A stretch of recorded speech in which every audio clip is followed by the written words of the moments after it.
Okay, so I've left the campsite, side farm campsite down there on the banks, more or less, of Ullswater, and I've just reached the sign to Angletarn and Borrowdale Hawes. And so this is going to be a harder day than yesterday. 25 kilometres, 1400 metres of ascent to Shap if I make it that far. I hope I will, but I'm not feeling very good. I slept really, really badly, and yeah, we'll see how it goes. Here we go. Here we are, Angletarn, one of the prettiest mountain lakes in the Lake District. It looks like down there somebody spent the night. Nice choice.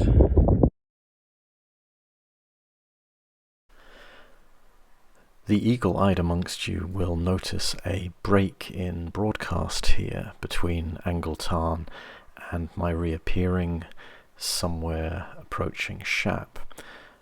This is because the ascent and particularly the descent of Kirkby Pike was very misty, very windy, very wet, and very slippy.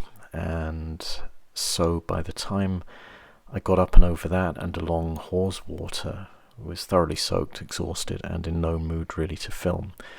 At least I can't find any photographic evidence that I filmed or shot anything along that way. So we stopped, my little troop and I, at Burnbanks and stayed at the wonderful little private campsite there in some guy's back garden. And refreshed, the next day we headed over Shap for a fish and chip lunch, and I finished the day in Orton. But now back to the action. Good morning. It's day 6. I've just left the wonderful and idiosyncratic Aragon campsite here in Burnbanks, and leaving the landscape that's typical of the lakes and heading more into rural Cumbria now and on towards the Pennines. Going to pass through Shap today, hopefully around midday, so I can get some of their wonderful fish and chips, and then on to Orton, where, if it's at all possible, I'm going to get myself a room in the hotel there, because the last 3 nights I've slept abysmally and I think I'm picking up an infection as a result, so I need to get some decent recovery in. That's my excuse and I'm sticking to it. But it looks like it's going to be quite a nice day despite the clouds behind me there. We do have blue skies over there, and I think it's all just breaking up, early morning kind of thing. And anyway, it's lowland, so it can't possibly be as appalling as it was yesterday. Anyway, it's already pretty late. It's 10:15 and I'm only just really setting off. So I guess I'd better get moving. Come along.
Say it, Daddy.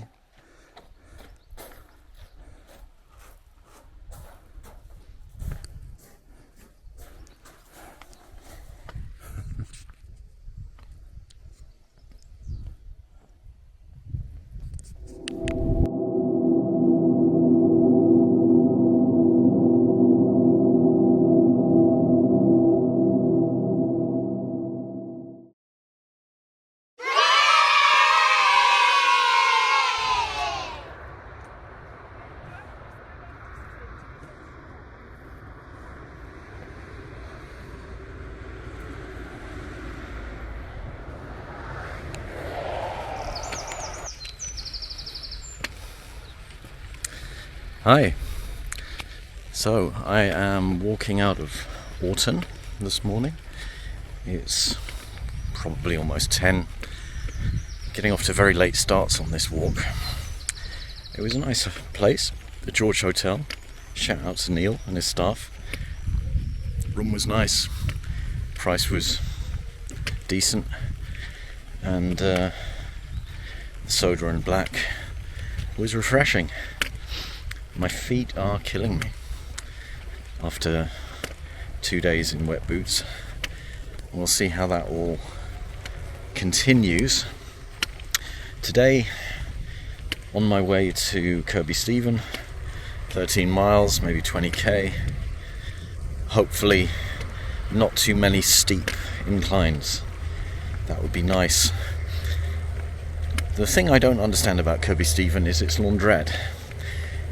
I'll see when I get there, but it seems to be open Fridays to Mondays, which would be jolly inconvenient. Anyway, we'll see. Let me just open this style and we'll get going.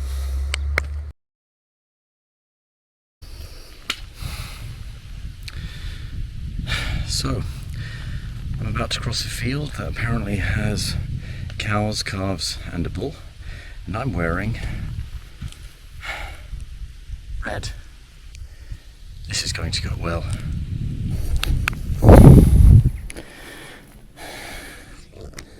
It's a big old beastie.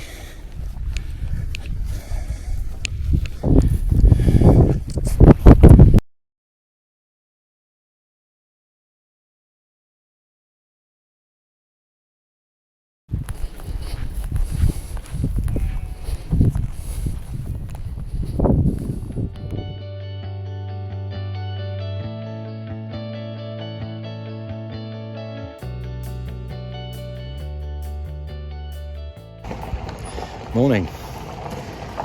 I've just set off to head to Keld. I'm taking the road the whole day in the spirit of Wainwright's wish for people to make their own walks. I'm not sticking to his trail today. It's probably not going to be easier on the feet, but it should be quicker and more straightforward in the navigation. So I'll see you when I get to Keld. Morning.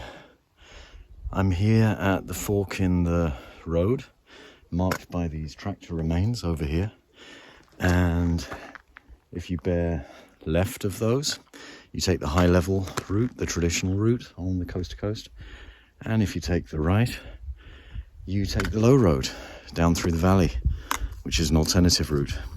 That's what I'm going to do, because I'd actually like to see the valley. It's supposed to be one of the most beautiful in England, if not the most beautiful, and I don't think I'd see it at its best from the top, and also my legs are still a bit wobbly. So I'm going to crack on down the valley. Apparently it's a nice easy track in terms of navigation, but the way up from Keld, I was a little bit unsure if I was on the right track. You know, you walk along the path, it's nice and obvious. You pitch down to the bridge on the left, you follow the track up, you follow the sign Pennine Way, you hit one for Muka, and then this wide gravel track just keeps going up and up and up. And all of the landmarks that you expect to see, you really don't until you doubt you're on the right track anymore. And then you suddenly turn a corner, just, you know, there, and you can see the barn there. And that's the first time you realize, okay, I'm on the right track.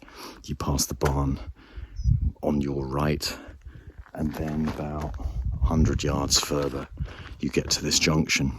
So have faith, fellow travellers, and take whichever path you like. I'm going to take the low road.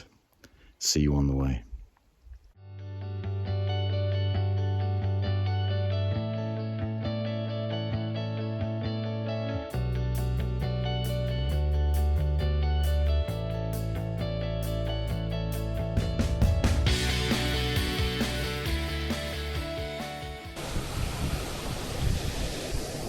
This is Wainwright Force. Series of waterfalls and pools. And obviously it's very popular.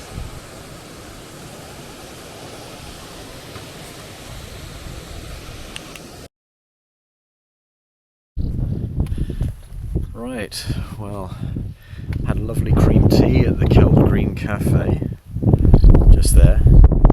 But unfortunately Keld Lodge is full. I was sorely looking forward to a real bed if there was a chance of it, but just got some very useful intel that thanks to a mountain biking event down in Reeth, one town further, one stage further, everything's likely to be booked out to hell. So we'll have to see how the next day or so go, accommodation wise, even with camping. Sounds like it could be a bit tight, and the best advice seems to be find a hedge and snug in, but we'll see. Anyway, time to check out the campsite here. This is end of day 9, I guess. Walked from Kirkby Stephen via the road, the B road, avoiding 9 standards to Keld. Made therefore pretty good time. Got here around about 1:15. Had a lovely cream tea. The Keld Green Cafe. Good people from Devon. They know their cream teas. They also do all kinds of other lovely things. And great to talk to. So stop in there, definitely, if you're passing through. Keld Lodge, unfortunately, was booked out. So, fortunately, I have a pitch here at the Thru-Hike camping site. Just back down the road a little ways. Looks like there's going to be quite a lot of families here, but I'm in a quiet patch at the minute, and everyone seems nice. Hopefully it'll be a quiet night. The staff at Keld Lodge warned me that accommodation heading towards Reeth, and particularly around Reeth, is going to be in short supply because there's a mountain biking event going on there through the whole weekend. So we'll have to see what I do there. I might end up having to walk past Reeth and probably even wild camp. We'll just have to see. But at least in Reeth I'll be able to resupply and should be able to make it a relatively comfortable and convivial wild camp. Feet held up reasonably today, although towards the end, last few kilometres, they weren't happy, which tells me that I probably will have to cut the 35 kilometre stages coming up in half and take those extra days to make sure that I make it to the finish line. I haven't been recording anywhere near as much as I thought I would or planned to, so I don't think this is going to turn into anything as detailed or extensive as my Ridgeway videos, which in a way is a shame, but in another way I don't regret, because either it was too stressful in the moment because I was exhausted, or it was technically too challenging on some of the ascents, or more often the descents, particularly in the Lake District, or I was just with other people and it seemed inappropriate and it was nice to talk to them. So I don't know how these impressions, these videos will turn out, but I'll get home and I'll put them together. And on that note, a shout out to Hiking with the Shackletons, the Shackleton family, who I met at Kirkby Stephen. They were just about to start their rest day when I was finishing mine. We traded YouTube handles, and So I look forward to checking them out in more detail when I'm back home and I've got a little bit of time to dig into their back catalogue. Yeah, it's nice. It's a nice trip. I've met lots of good people. There's a lovely French family who know me as Mr. Gingerbread, because I had some and they'd failed to acquire any in Grasmere, and so I was able to share some with them and they were very happy about that. And there's Stefan the Dutchman, who is just a great guy, the definition of gregariousness and chill. And Lucy, the Scottish woman who we teamed up with off and on for a couple of days.